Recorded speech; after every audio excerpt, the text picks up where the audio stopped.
Today we are here in Overstone Cemetery, Lone Cemetery, Tasmania.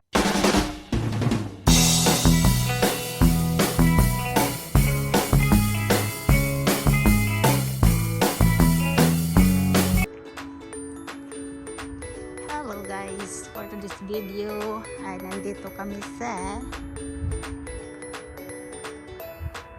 Overstone Tasmania Cemetery. So ganito guys ang cemetery dito. So, diba parang park lang. Ang gaganda. Ang linis yan. Hanggang doon yun siya. Cemetery guys. Ayan.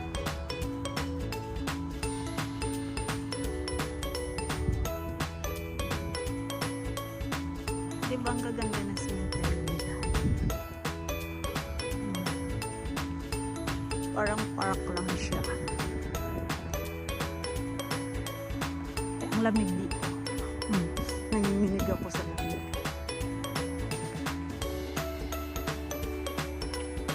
Pwede ka mag-date dito. Kasi may mga upuan siya.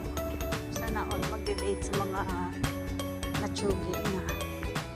Mag-date sa mga kaluluwa. Ayan. Ito siguro ang mga abo na to. Ayan, mga abo na siguro. Kaya nandyan na sila. Ay, ang ginaw dito. Nanginginig ako sa lamig. Diyos ko mio. Ano ba to? Lamig ba to na normal o baka mga kaluluwa na ito? Ayan siya guys. Ito mga ano na to. Abo na yan. Yung mga nakaganito. Pero itong mga sa gilid, ano din siya. Ayan. Mga natsugi na rin.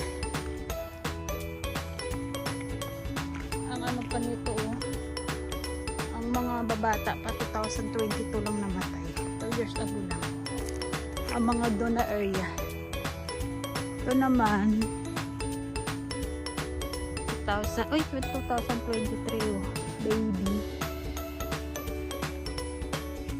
Baby siya. So yan. Laki na cemetery nila. So yan.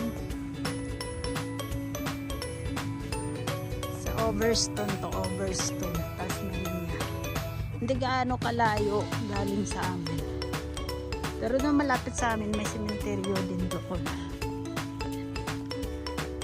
Di ba ang syalan, yung mga cemetery dito? Punta tayo dito sa kabilang tali. Meron pa dito. Ayan siya guys, tatawid tayo ng kalsada. Ang cute ng ibon oh. May kulay sila. Ang cute nila. Di ba ang linis? Pwede kang pwede kang tumakbo-takbo dito. Ayan siya. Ayan yung kalinis ang cemetery. Ang tingnan mong ibon. May kulay. Nakiayon sa kulay ng mga bulaklak. Meron daming ibon. Cute nila. Ayan.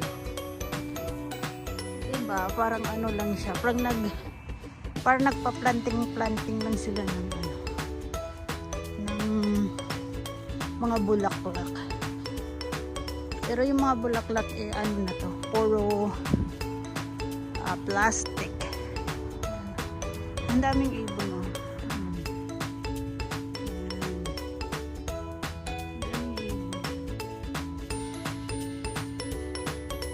Ang cute nila.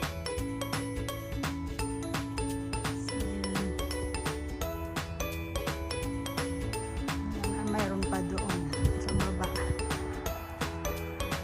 Ay, ako lang tao dito. Kami ng ibon. Kami lang tao dito, tsaka yung ibon. Ayan lang dapat. Punta tayo dito sa kabila. Ay, may yung ibon ulit ako. Ibang kulay naman. Itim. Guys, pwede ka umupo dito, makipag-date ka sa mga kaluluwa.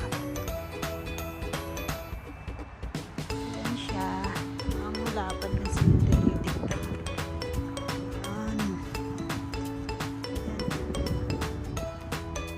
Diba naka-arrange talaga. Di tulad sa atin sa Pilipinas.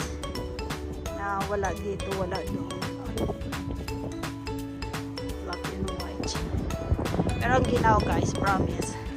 Nanginginig ako sa lamig. Hindi ko alam kung lamig ba talaga to o mga kaluluwa na to. Kaluluwa ko more. Yan siya. May mga fresh flowers. Siguro mga bagong visit ito sa mga family nila.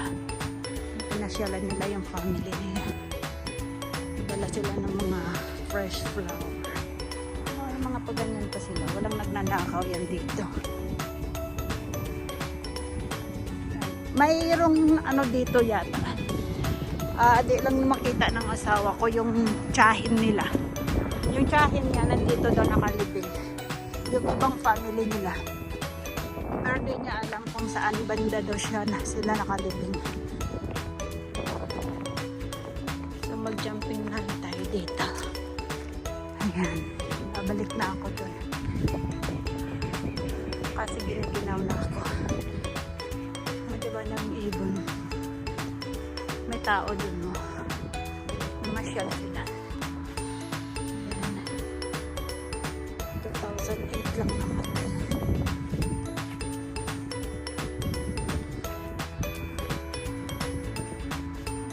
Cooper ang apelyido. Rodney. Cooper. 2007 lang. Ayan siya. Daming bulaklak.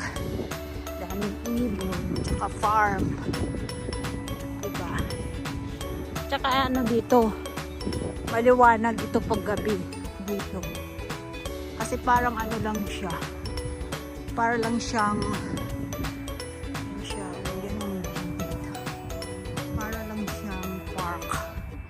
park ng mga kaluluwa. Ganon. Park lang siya ng mga kaluluwa. Asan na asawa ko pumasok sa sakit. Lamig. So, ganito ang sementeryo dito sa Overstone, Tasmania. Diba ang ganda? Para ka lang nakikipag-date sa mga kaluluwa kasi park siya. Ayan. Ayan.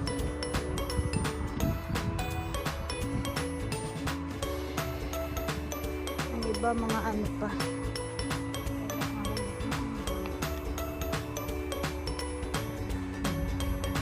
Nahulog. Ay, may inumin pa oh. Uminom siguro to. Kasinggero siguro itong matibok na to. May inumin pa siya. So, that's it for today's video. Hope you likes it. Please share and subscribe my channel. Okay, Dimson. Thank you so much everyone.